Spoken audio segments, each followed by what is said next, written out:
Assalamualaikum warahmatullahi wabarakatuh. Selamat pagi teman-teman semua, sahabat-sahabat semua. Kali ini saya akan membagikan tips tentang cara menganalisa sebuah kasus atau peristiwa di lapangan, apakah itu mengandung unsur pelanggaran pemilu atau tidak. Video kali ini saya tujukan untuk teman-teman Panwaslu Kecamatan dan Panwaslu Desa Kelurahan. Semoga bermanfaat. Baik, pertama ketika teman-teman pengawas pemilu di tingkat kecamatan dan desa melakukan pengawasan dan menemukan adanya sebuah peristiwa hasil pengawasan begitu, maka teman-teman harus melakukan analisa apakah peristiwa itu mengandung unsur pelanggaran pemilu atau tidak. Nah, langkah-langkahnya sebagai berikut.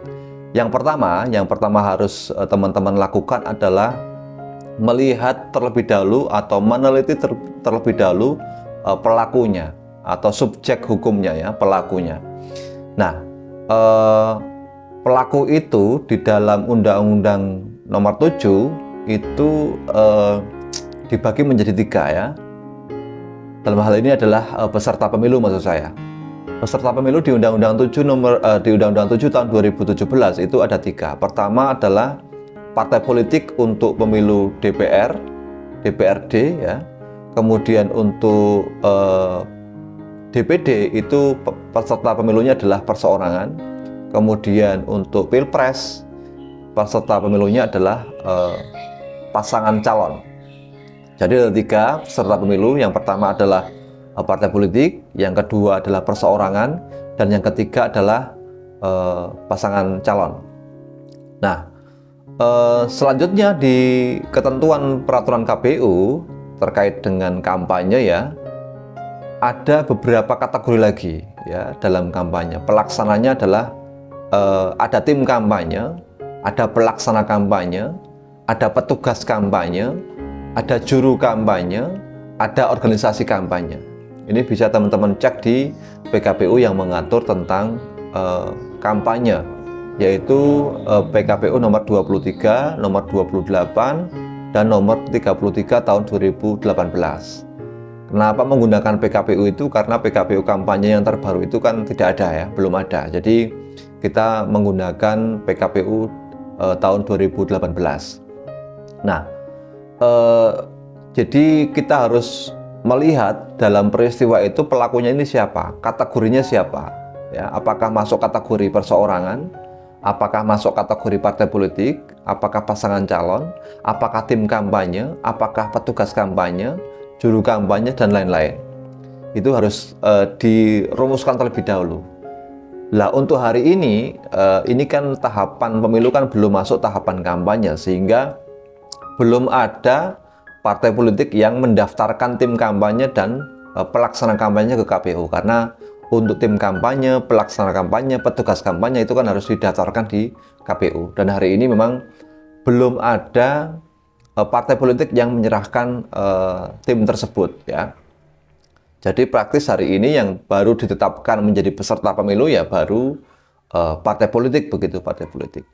Kemudian selanjutnya setelah setelah kita mengetahui pelakunya, maka selanjutnya yang harus kita kaji atau kita analisis adalah tindakannya, ya, kejadiannya ini seperti apa.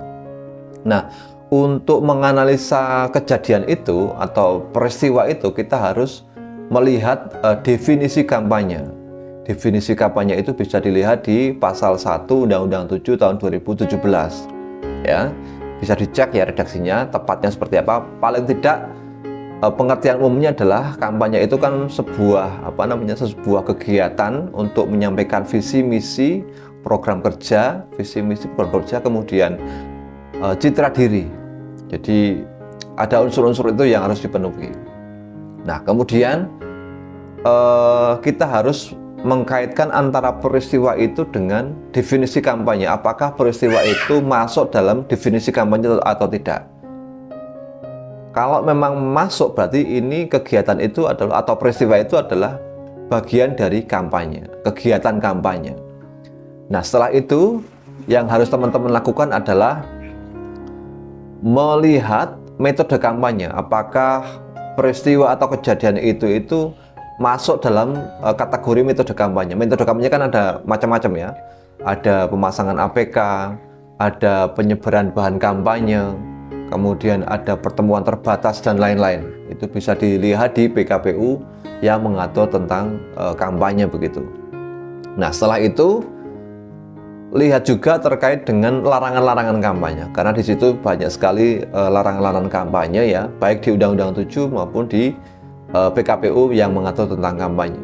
Apakah peristiwa itu masuk dalam larangan kampanye atau tidak, ada yang dilanggar atau tidak, itu harus dilihat terlebih dahulu. Nah, baru setelah itu teman-teman harus tentukan jenis pelanggaran kampanyenya, apakah dia melanggar pelanggaran pemilu administratif, apakah kode etik atau pidana pemilu. Jadi dalam pelanggaran pemilu ya, pelanggaran pemilu itu ada 3. Yang pertama adalah pelanggaran administratif, kemudian yang kedua adalah pelanggaran kode etik, dan yang ketiga adalah pelanggaran pidana pemilu.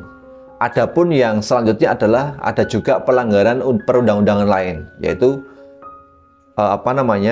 sebuah peristiwa atau kejadian yang memang dia tidak melanggar ketentuan pemilu, tapi dia melanggar ketentuan undang-undang yang lain. Yang misalkan kayak netralitas ASN. Jadi dia tidak melanggar undang-undang pemilu, tapi dia melanggar undang-undang yang lain. Itu mungkin teman-teman sekilas tips dari saya. Semoga bermanfaat. Sampai jumpa di video berikutnya.